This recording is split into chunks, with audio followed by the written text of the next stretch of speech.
Data can be displayed graphically without charts by using sparklines and databars. A sparkline is a graphic that is displayed entirely within a worksheet cell. Because sparklines are compact in size, they don't include chart elements, such as legends, titles, or grid lines. The goal of a sparkline is to convey the maximum amount of information within a very small space. So as a result, sparklines are useful when you don't want charts to overwhelm the rest of your worksheet or to take up valuable page space. You can create the following types of sparklines in Excel: line, column, win-loss. Let's take a look at one of the data ranges we used to insert a chart earlier, and let's say this time I want to insert sparklines, but I just want to see it for totals. So on my Insert tab, I'm going to click on, I think I want a column. And what is the data range? I'm just going to do B7 through F7, so my totals. And where do I want that to appear? I want it to be in G7.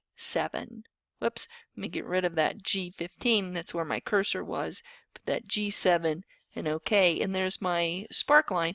So now I can easily see, I have a visual representation of the highs and lows of my total cells with my salespeople within the different regions. I could also have done this entire data range. So if I select this data range, and let's do, I'm going to go to Insert again, I'll do a column again, just to remain consistent, B3 through F6, and my location range is going to be G3 through G6.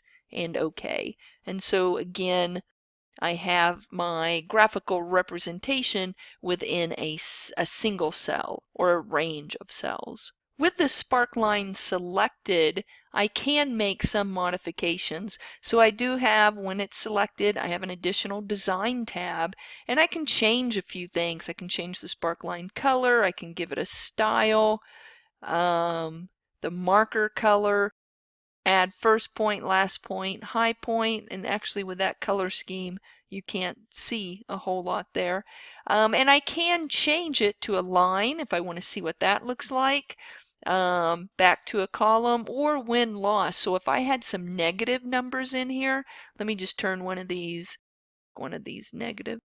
Then you can see that it drops below the baseline there. So if I were representing positive numbers and negative numbers, then I could use the win-loss sparkline. Let's talk about data bars now. So a data bar is a conditional format that adds a horizontal bar to the background of a cell containing a number.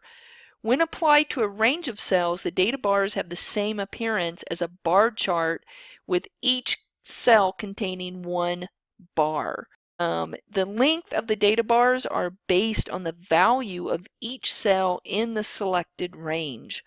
Data bars differ from sparklines in that the bars are always placed in the cells containing the value they represent, and each cell represents only a single bar from the bar chart.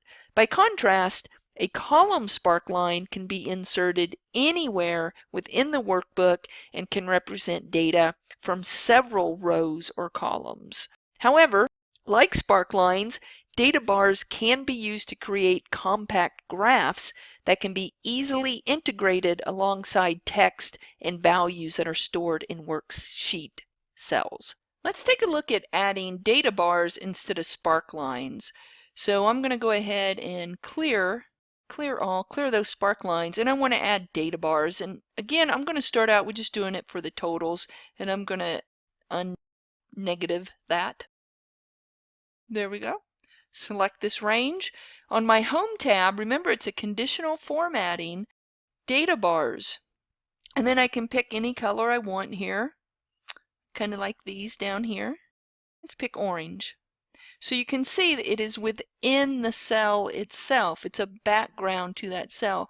If I go ahead and select the range, this data range up here, select some data bars, you get a better representation of what that looks like. To modify data bars, it's a little different than we did with sparklines.